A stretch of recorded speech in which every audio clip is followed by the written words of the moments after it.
Good evening, my name is Sarah Findlater and tonight I'm going to be presenting to you on the topic of marking and feedback and sharing with you some strategies for surefire success in your classroom.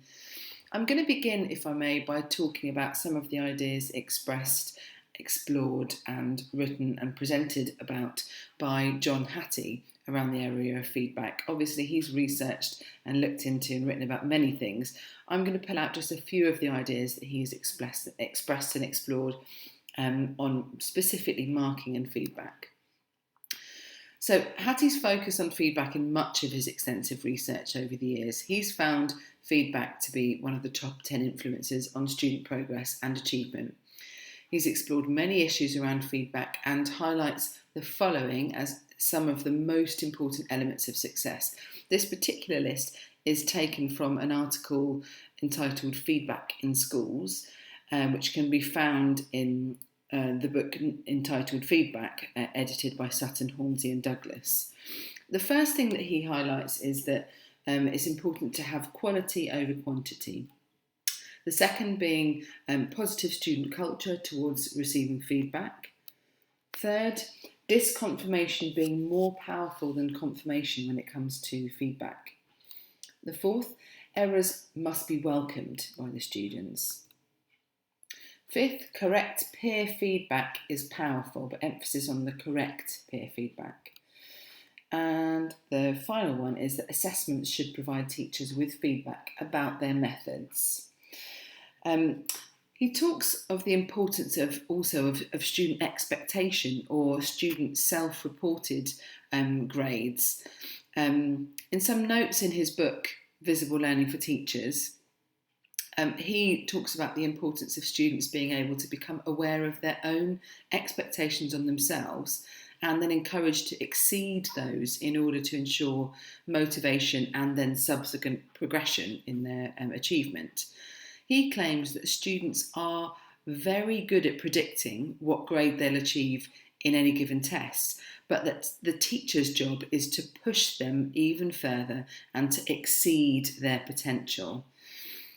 Hattie emphasises the importance of formative evaluation procedures both before and during the learning process, and he mentions the importance of feedback from student to teacher, saying that this allows the teachers to see the learning through the eyes of the student, making learning visible and allowing next steps to be planned. So having a think about some of the ideas he expressed in his research into marking and feedback and in these two particular instances that I've explored with you, a number of strategies I've tried in my classroom have been inspired by that, some of which I'll share with you now.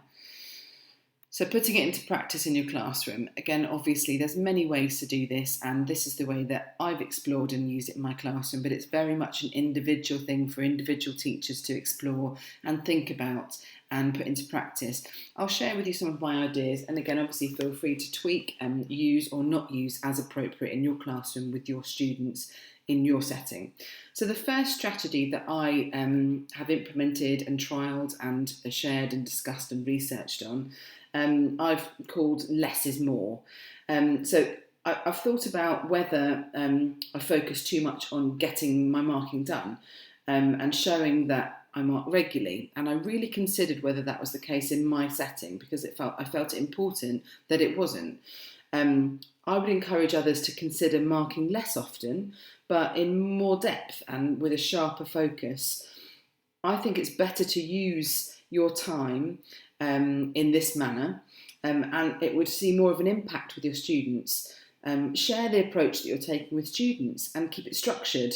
Allow them to see that you are marking less, but not because you're not interested in the rest of their work, but because you want the most impact to come from that marking, so they need to take it in fully. Make the marking and feedback an event and really give it the focus that it deserves with your students. Let them see what you've done, share the practice with them, and mark less work but in more detail. The next strategy that I looked at was focused on the student approach. So I looked at how students currently respond to marking and feedback when they received it. And when I was looking at this and working with other teachers, I asked them to consider holding some discussion sessions covering points of marking and how best to approach it. Train your students to respond to marking and feedback as they should, as a developmental process and not just as a criticism. So really get them involved in it. Think about, do your students have high expectations of themselves and know how to achieve and exceed these expectations? If not, make sure that you provide them with the tools to do this in your classroom. Really work on them having a positive and developmental approach to their own receiving of marking and feedback. The next strategy that I thought about in my own classroom and shared and trained others in was peer feedback. So once you train the students to fully understand your marking and how it's done, they'll be able to mark one another's work to a much higher standard than if you haven't trained them. So training is vital. Students can often take on board more from a peer than that they're on a level with than a teacher, for instance. So if we allow them to give peer feedback, we must make sure that we've trained them to give that feedback well. It can be so powerful, but only if the students have been given the right tools to do that and have real impact. The next strategy I thought about and researched and trialled was welcoming failure. So encouraging an open attitude to being wrong. Students learn far more from their errors than they do often in all of the things that they're getting right. So encouraging them to focus on what they are getting wrong and the targets for improvement that are linked to those errors that you've highlighted in your marking and feedback. Make failure something that they really welcome, that they are looking for first. And again, that takes training. The final strategy that I'll share with you that I looked into, trained others on and researched and trialled in my own classroom was the student-teacher feedback. So I asked others and asked of myself to think about whether I do my assessments, both formative and summative, whether they feed directly into my teaching. And if not, why am I doing them? So it's not just to give the students feedback and make sure they've taken it in. What do I do with it then? Do I feed that back into my teaching and learning and my planning of the lessons? I asked the teachers I was working with to think about whether they adapt that in line with their students. So once the work has been done, do you look at the scheme of work? Do you adapt your lessons and your future plans? And if the students aren't grasping any particular concept or ideas that you're sharing, are you aware and have you tried other approaches to the topic or the problem? Sometimes it needs a number of different ways of approaching it in a cyclical nature and repeated in the classroom for the students to really take in some ideas. So make sure that you listen to your students and are responsive to them and adapt as you go. So those are some of the strategies that I'm sharing with you this evening.